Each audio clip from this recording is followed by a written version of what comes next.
Welcome back to Sunny Live Channel. Thanks so much guys for tuning in. I'm here to update you of what's going to happen on Uzalo from the 11th to the 15th of January 2021 on Monday. It's the D-Day as Nosipho gets ready to kill Amos. Kapsile confronts her demon and unlikely Ali shows up for Sibonelo. On Tuesday, Nosipho cannot be found.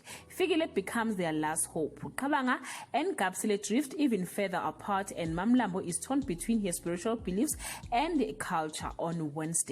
When a mother doesn't get any answer about her daughter, she ropes in someone from the outside to help them find her daughter. Kapsile tried to get away from it all, but someone advises her to come clean about her guilty or she will be tormented forever. Lily wraps Bonelo's divorce in his face on Thursday.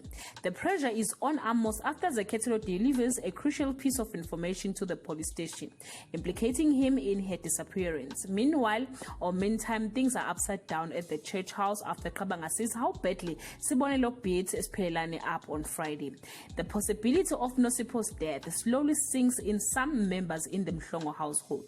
Kabanga takes a decisive step on the Kethla's matter. Phelane pulls a jaw-dropping stand. Guys, this is all I have for today. You can leave your comment below and share your opinion. Bye.